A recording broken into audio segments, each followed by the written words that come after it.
A middle-class man is riding his two-wheeler through a busy Indian city. Helmet on, papers in order. He's stopped by a traffic policeman. The reason? A technicality. Maybe a tail light isn't working. Maybe the cop is just having a slow day. There's a quiet pause, a glance, and then the silent understanding kicks in. No challan is written. No receipt is offered. Instead, the man slips a folded 100-rupee note into the cop's hand, and the conversation ends. The man drives away, not angry, not surprised, just tired. He didn't break any major law, but he didn't want trouble, and he didn't want to waste a half day dealing with traffic court bureaucracy. So like millions before him, he paid to avoid a hassle. This is how it starts. Small, almost invisible. And this is why corruption in India is so hard to kill. Not just because it's massive, but because it's ordinary. It happens quietly, every day, across cities and villages, to people rich and poor. And we've all learned to live with it. In this video, we'll explore how corruption infiltrates every layer of Indian life, from everyday bribes to massive scams. We'll look at how it affects public services, food safety, land records, policing, education, and corporate power. You'll hear real cases, shocking statistics, and uncover the quiet everyday compromises that keep the system running. Most importantly, we'll ask, why does this keep happening? And what needs to change before anything gets better?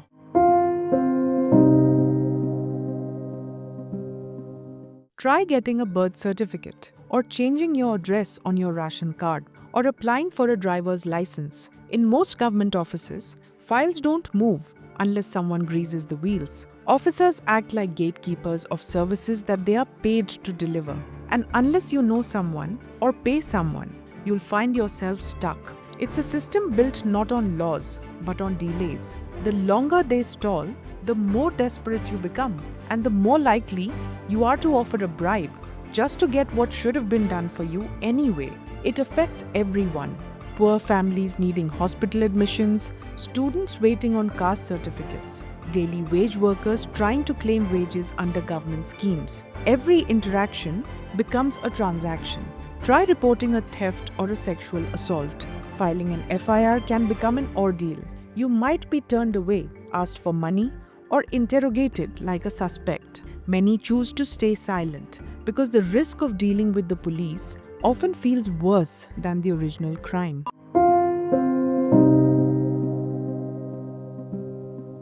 Go to a tehsildar's office for a land mutation or property registration. You'll likely be told to return with new paperwork or that a certain signature is pending. What they really mean is, come back with an amount that you can offer them as a bribe. It's well known that land-related corruption runs deep in India. Entire careers in revenue departments are built on manipulating land records for bribes or grabbing land for profit. Welfare schemes? The government may announce crores for rural toilets, housing, road construction, or school meals. But by the time that money filters through the bureaucratic maze, large chunks have already been siphoned off. Civil engineers, junior officers, contractors, and politicians, everyone takes a cut. Some live lavishly, while villagers wait years for their approved houses or water connections. A public project like a stadium is a case study in corruption. The budget is inflated on paper, contractors win bids through bribes, cheap materials are used, and quality is compromised. Audits are faked. The completed project stands shiny on the opening day and begins crumbling 6 months later. This isn't hypothetical. In July 2025, the Gambhira River Bridge in Gujarat's Panchmahal district collapsed, killing multiple people and injuring several others. The bridge had reportedly shown signs of damage since 2021, but remained open to traffic. After the collapse, 4 engineers from the State Roads and Buildings Department were suspended, raising serious questions about whether safety concerns were ignored, approvals were fast-tracked, or substandard construction was passed just to favor contractors. If basic oversight was bypassed, that points not just to negligence, but to a system where money, not safety, drives decisions.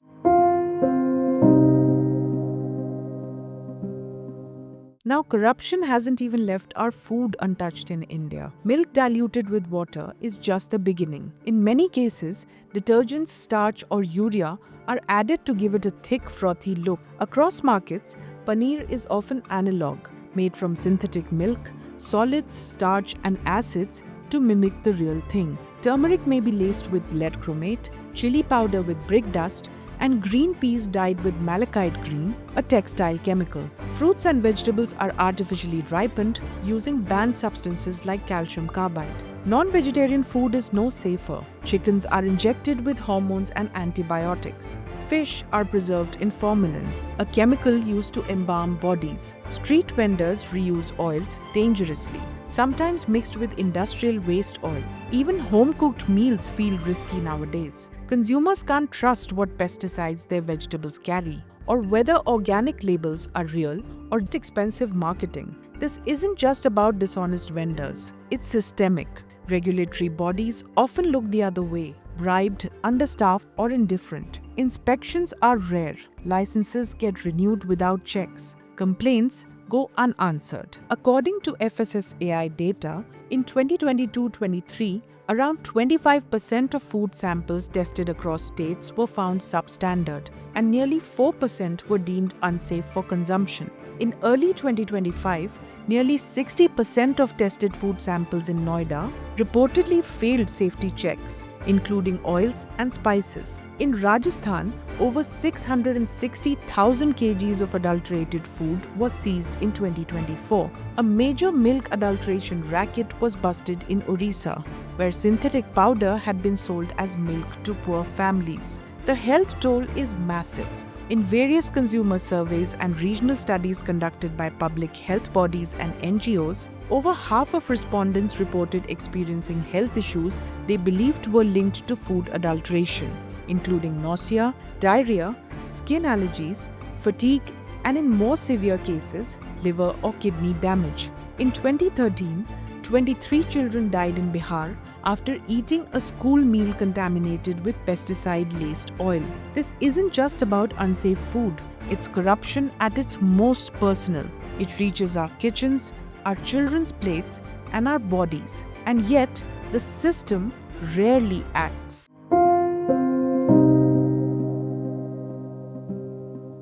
India's police force is feared not just by criminals, but by ordinary people as well. Getting justice often requires pushing the right buttons or paying someone to do it for you. If your case involves influential people, it is almost certain that you will face major delays. And if you're poor, don't expect much at all. Court cases drag on for years. Evidence gets tampered. Witnesses are bought off. Many ordinary citizens simply can't afford the time or money to pursue justice. Instead, they settle privately, even when they shouldn't have had to. The system is so opaque and intimidating that victims often feel more vulnerable after going to the police than before. FIRs are routinely denied or diluted unless there's public pressure. In rural areas, cops often serve the local political class more than the constitution. And in cities, complaints get lost in red tape unless backed by money or muscle. The irony is that many Indians avoid the justice system not because they distrust the law, but because they distrust those in charge of enforcing it.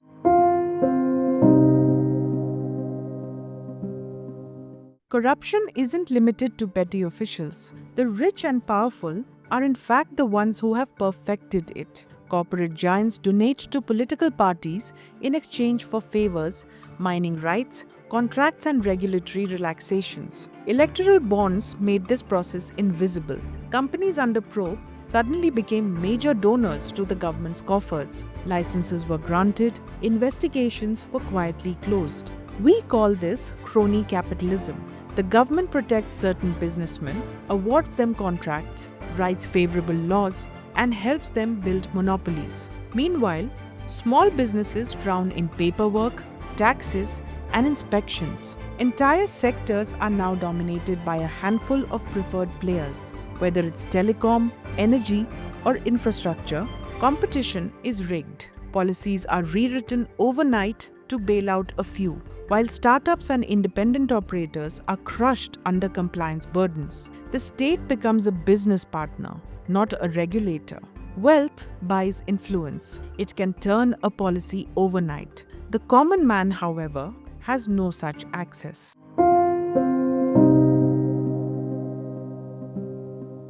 During the UPA government's tenure, several scams made headlines, like the 2G spectrum scam, where the notional loss was estimated by the CAG at Rs 1.76 lakh crores. Then there was the coal allocation scam and the Commonwealth Games scam, where irregularities worth over Rs 70,000 crores were reported. Thousands of crores lost, public money siphoned off in broad daylight, but convictions? Rare.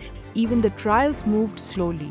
In some cases, accused were acquitted due to lack of evidence, often because that evidence was poorly collected or mysteriously went missing. Today, the faces have changed, but the game remains the same. In the BJP government's tenure, we have seen real estate scams in multiple states, liquor policy controversies running into thousands of crores, defense procurement deals under scrutiny, and most recently, the electoral bond scandal, which saw over Rs 12,000 crores in anonymous political funding. Investigations revealed that companies that had donated large sums, sometimes right after being raided or under regulatory pressure, were granted favorable treatment. For example, Mega Engineering and Infrastructures Limited, one of the biggest donors with over 1,300 crores in bonds, received several large government contracts even after facing IT department raids. Future Gaming and Hotel Services, a lottery company that also donated the same amount, roughly over 1,300 crores, while under investigation, continued operating largely unaffected. After donating, regulatory probes slowed down or appeared to lose momentum completely, raising questions, though not definitive conclusions, about possible preferential treatment. The scheme was introduced by the BJP government in 2017, but it allowed backdoor donations to all major parties, including those in the previous UPA government. However, over 90% of the funds went to the BJP, raising serious concerns about conflict of interest and coercive fundraising. Investigative agencies are used more to target the opposition than to clean up the system. Raids, arrests, and press conferences dominate headlines, but long-term outcomes remain conveniently vague. Each scam chips away at public trust, but the outrage doesn't last. People move on, but the system survives.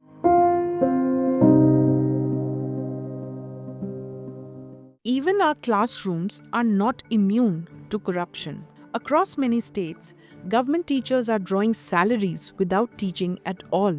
In rural schools, this is so common that it's no longer surprising. Children show up, midday meals get served, attendance is marked, but no actual learning happens. In some documented cases, these teachers don't even live in India. In Gujarat, for instance, over 150 teachers were missing from work, and at least 60 were found to be living abroad, some for years. One of the most glaring examples was Bhavna Patel, a government school teacher who had been living in Chicago since 2016, returning only briefly to avoid suspension. Yet, she remained officially employed for over 6 years. And then there's the corruption in getting these jobs in the first place. State-level recruitment exams are riddled with fraud. People forge disability status, manipulate age documents, and bribe officials to gain an advantage. Even fake SC/ST and OBC caste certificates are routinely used to access reserved seats in universities and secure government jobs. In Maharashtra and Madhya Pradesh, multiple cases have surfaced where upper caste individuals submitted false caste certificates and reaped benefits for years before being caught, often too late for the damage to be undone. This isn't just about cheating the system, it's about robbing genuinely deserving candidates of their rights. Every fake certificate or absentee teacher further erodes trust in public education and reinforces a system where connections and deceit matter more than merit. This kind of corruption doesn't just waste money, it ruins futures. It tells students that rules don't matter, that effort doesn't count, and that everything, even education, can be bought or faked if you know the right people.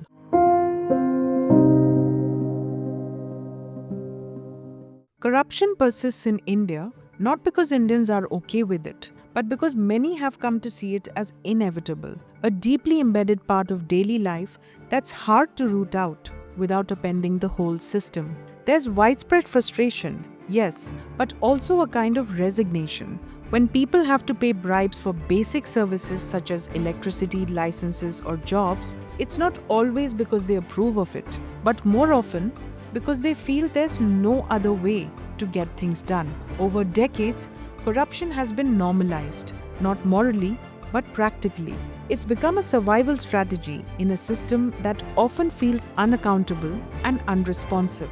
Changing governments hasn't helped much because the political class across party lines has often been implicated. People see new leaders campaign on anti-corruption promises only to later protect their own or shift blame. This breeds cynicism. When justice is slow, when the powerful rarely face consequences, when scams erupt and fade with little follow-up, trust erodes. Another factor is the vast inequality and poverty. For many, especially those struggling at the bottom, the fight against corruption feels abstract. What comes first is feeding a family or getting access to healthcare or education. They don't have the luxury to protest systemic rot because they're busy navigating it just to survive. Also, some forms of corruption are transactional and even seen as helpful. For instance, paying to fast-track a document or secure a job. It's not viewed as noble, but it's often rationalized as a necessary shortcut in a broken system.